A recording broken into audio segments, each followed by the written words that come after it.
নমস্কার, মিনাদি রান্নাঘরে সবাইকে স্বাগত জানাই। আপনারা দেখছেন মিনারের রান্নাঘরে ইউটিউব চ্যানেল। এখানে সমস্ত রকম ঘরোয়া এবং রেস্টুরেন্ট স্টাইলে রেসিপি দেওয়া হয়।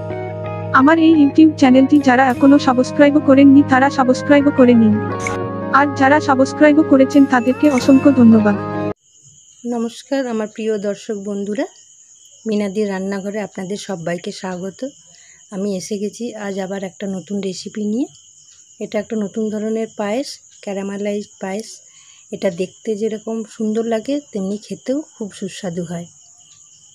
এই পায়েস কিভাবে আমরা বানাবো আজকে আমরা দেখে নিই। আমার সঙ্গে থাকুন এবং সম্পূর্ণ ভিডিওটি দেখুন। ক্যারামেল পায়েস বানানোর জন্য আমরা নিয়েছি এখানে 1 লিটার পরিমাণ দুধ। এখানে নিয়েছি 100 গ্রাম পরিমাণ গোবিন্দভোগ চাল, ভালো করে ধুয়ে নিয়েছি।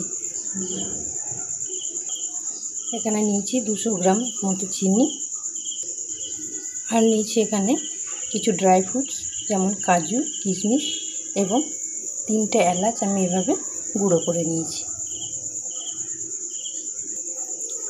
প্রথমে আমরা দুধটাকে জাল দিয়ে নেব। যতক্ষণ দুধটা ফুটে উঠবে ততক্ষণ আমরা অপেক্ষা করব। দুধটা ফুটে গেছে, এইভাবে আমরা দুধটাকে কিছুক্ষণ ফুটিয়ে নেব। এইভাবে হাতা দিয়ে আমরা কন্টিনিউ নাড়তে থাকব যাতে শর্টটা না পড়ে।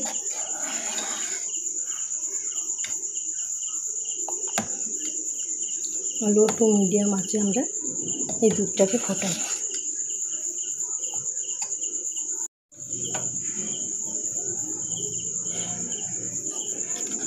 দুধটা বেশ কিছুক্ষণ ফুটেছে, এবার আমরা এর মধ্যে ধুয়ে রাখা চালটা দিয়ে দেব।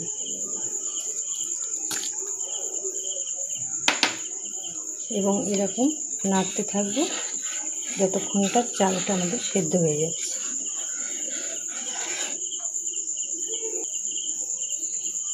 এইভাবে কন্টিনিউ আমরা নাড়তে থাকবো দুধটাকে, যাতে তলায় চালটা ধরে না যায়, কারণ গোবিন্দভোগ চাল অনেক সময় তলায় লেগে যায়। তাই সেটা আমাদের খেয়াল রাখতে হবে যাতে তলায় চালটা বসে না যায়।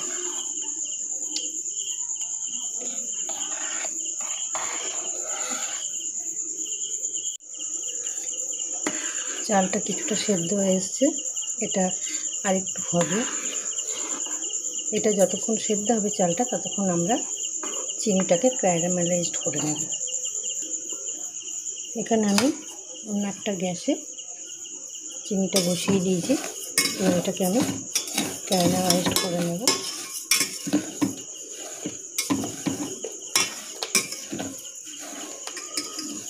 এভাবে আস্তে আস্তে অল্প আঁচে চিনিটা যতক্ষণ গলবে। জোরে আঁচ দিলে এটা পুড়ে যেতে পারে, তাই একদম হালকা আঁচে করতে হবে এটা। আপনারা যদি নতুন বন্ধু হয়ে থাকেন আমার চ্যানেলে, তাহলে অবশ্যই আমার চ্যানেলটাকে সাবস্ক্রাইব করে দেবেন এবং পাশে থাকা বেল আইকনটি প্রেস করে দেবেন, যাতে এরকম নিত্য নতুন রেসিপিগুলো আমি যখন আপলোড করব সবার আগে আপনাদের কাছে নোটিফিকেশান চলে যাবে। আর এই ভিডিওটা দেখার জন্য আমার সাথে থাকুন এবং সম্পূর্ণ ভিডিওটা দেখুন।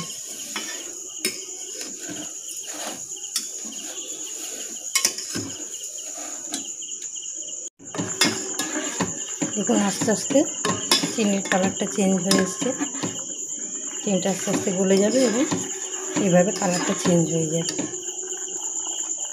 এদিকে পায়েসটা আমাদের গাঢ় হয়ে এসছে অনেকটা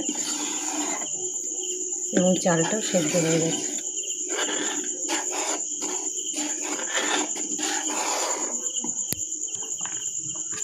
চিনিটা আমাদের ক্যারামেলাইজড হয়ে গেছে এবং কালারটাও খুব সুন্দর এসেছে। এবার আমরা এখানে গ্যাসটা বন্ধ করে দেব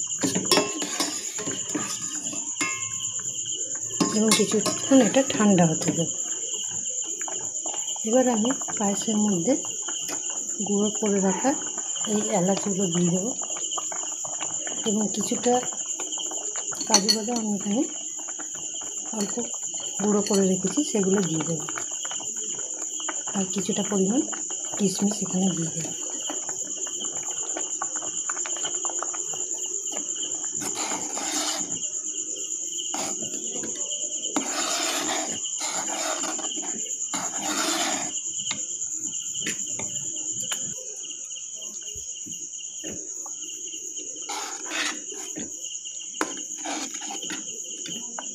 পায়েসটার থেকে একটা সুন্দর গন্ধ ছাড়ছে। এবার আমরা এই ক্যারামেলাইজড করে রাখা চিনিটা এর মধ্যে মিশিয়ে দেব।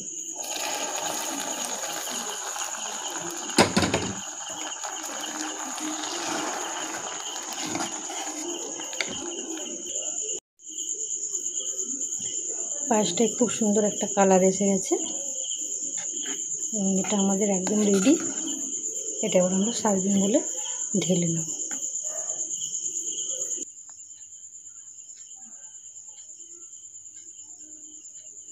ক্যারামেলাইজড পায়েস আমাদের একদম রেডি। এবার আপনারাও চটজলদি এটা বানিয়ে দেখুন এবং অবশ্যই আপনাদের অনুভব আমার সাথে শেয়ার করবেন। কমেন্ট বক্সে আমাকে জানাবেন এটা কেমন লাগলো খেতে। আর এতক্ষণ আমার সাথে থাকার জন্য আপনাদেরকে অসংখ্য ধন্যবাদ।